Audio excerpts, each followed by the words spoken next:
बेटा चलिए। आप इतना अच्छे हैं, आप निकल लीजिए, आप टैकल कर, हम कर लेंगे, आप निकल मैं आइए भाई, ठीक आप टैकल कर, ठीक आप मैं आइए भाई कह रहे हैं, नहीं ठीक है सर, निकल बस आप खाली हम देख लेंगे। ठीक कुमार जी आज रुकवा दीजिए, यहाँ से वार्ता करिए और फिर कोई समाधान निकाल करके ही कोई काम करिए। मैं इससे ज्यादा आज इस पूरे परिवार की ओर से एक परिवार के तरह, भाई बेटे दोस्त के तरह हाथ जोड़ता हूं कि इस नेपाली नगर और राजीव नगर, जिसमें सिर्फ सरकार की गलतियां हैं, थाने सीओ एडीएम डीसीएलआर और रजिस्ट्रार की गलतियां हैं, सिस्टम की गलतियां हैं, आम आदमी का दोष नहीं है। प्लीज, दोषी आप हैं, निर्दोष की जिंदगी को तबाह मत करिए। धन्यवाद। आप इतना अच्छे हैं, आप निकल लीजिए, आप टैकल कर, हम कर लेंगे, आप निकल मैं आइए भाई, ठीक आप टैकल कर, ठीक आप मैं आइए भाई कह रहे हैं, नहीं ठीक है सर, निकल बस आप खाली हम देख लेंगे। 4 बार बोले हैं, 4 बार आप लोग मिले हैं सर। 30 तारीख हुआ विधानसभा में भी क्वेश्चन उठा है, कोई जवाब नहीं। आइए ना हैदराबाद, तो भागेगा, पता नहीं रहेगा ये।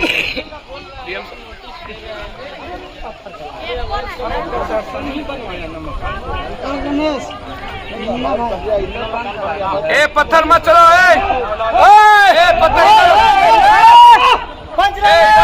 इधर पत्थर मत चलाओ, इधर आइए, अरे इधर आइए।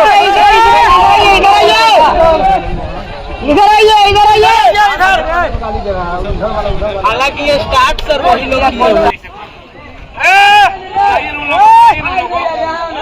क्या फायदा है दूसरों चाटो पत्थर मार के, कुछ बुलाइए ना लोग को, लड़ाई बड़ी लड़िएगा कि ऐसे लड़िएगा?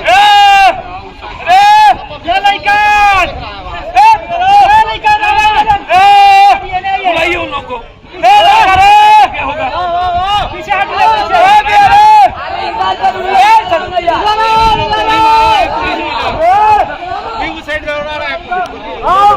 आखिर हम लोग करें क्या? मैं सिर्फ इतना कहना चाहता हूं, मैंने आज भी सीएम हाउस बात की, लगातार डिप्टी सीएम ने आश्वासन दिया। मैं बार बार कहता हूं, गवर्नमेंट कोलैप्स है, सिस्टम निरंकुश हो चुकी है, लगातार बेटी बहन और मां के साथ ज्यादती, घट-ढुक के मारपीट नेपाली नगर में, राजीव नगर में, डर और आतंक का वातावरण है। हिटलर, नेपोलियन और मोसोलिनी से भी बुरा हाल है। इतना बड़ा आतंक का माहौल डेमोक्रेसी में, सरकार जनता के द्वारा होती है, जनता के लिए होती है, सरकार प्रतिबद्ध है आम आदमी के लिए। सरकार को इतने बड़े शहर में इतनी बड़ी परिवार के लिए कोई रास्ता निकालने की जरूरत थी, लेकिन आज सुबह से किसी के घर में बिजली नहीं है, किसी ने लैट्रिन नहीं गया, किसी के यहाँ खाना नहीं बनी। इससे बुरा हाल कुछ हो नहीं सकता।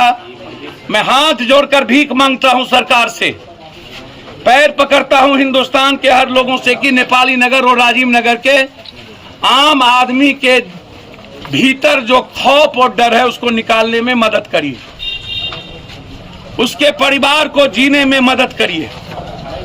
मैंने अभी डीएम से मैं बातचीत की, डीएम हमसे सीधा कहा कि सर आप रहिएगा तो वायलेंस हो जाएगा, सिटी एसपी को मार दिया है ये लोग, हम नहीं बख्शेंगे। और फिर महिलाओं के साथ धूप के बर्ताव गलत कर रहा था तो मैंने रोका। मुझे लगता है कि मुझे जान न देना पड़ जाए, हालात अच्छे नहीं हैं।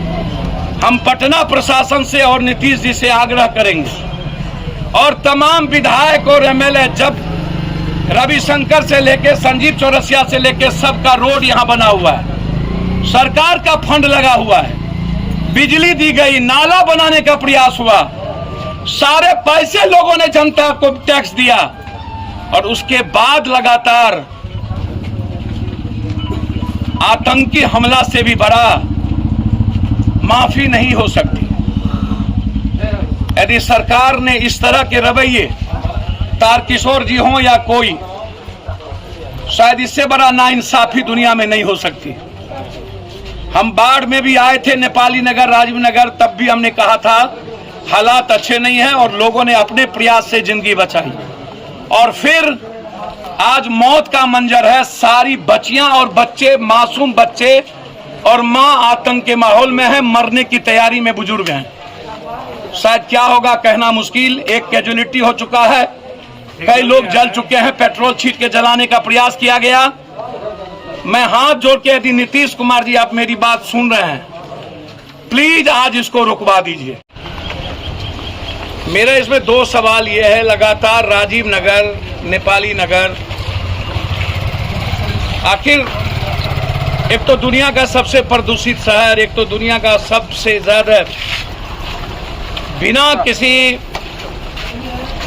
नक्शे के, बिना किसी चीजों के पटना शहर को सरकार ने लगातार 20 सालों से, 40 सालों से, 50 सालों से बिना किसी रोड मैप के, जिसके चलते बाढ़ भी आई, पटना बर्बाद भी हुआ। लेकिन जब राजीव नगर और नेपाली नगर के पब्लिक जिस वक्त जमीन ले रहे थे या जो जमीन बेच रहा था, जब उस वक्त थाना थी, सीओ था, रजिस्ट्री ऑफिस हुई, पैसा दिया, गवर्नमेंट को पैसा दिया, उस वक्त गवर्नमेंट ने मना क्यों नहीं किया?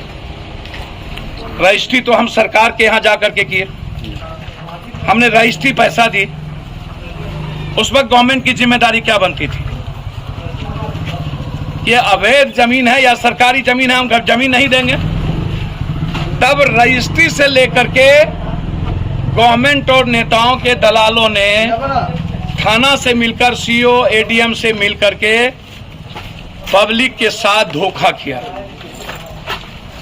कंप्लीट रूप से। और पब्लिक निर्दोष होती है, वो उन्हें जहां जिंदगी जीने का आशियाना मिलेगा, वो व्यक्ति वहां अपना परिवार को सुरक्षित रखने का प्रयास करेगा। इसमें एक गलती पब्लिक की नहीं है, क्योंकि सरकार इसमें गलत है, क्योंकि सरकार को चाहिए था जिस वक्त जमीन दे रहा था, उस वक्त सरकार इसे जमीन नहीं देती। लगातार हाई कोर्ट को भी सरकार से बात करनी चाहिए थी। पब्लिक ने अपना तिल तिल जिंदगी बना दिया, अब किसी के पास कुछ नहीं बचा, बस ये नेपाली नगर और राजीव नगर बचा हुआ है।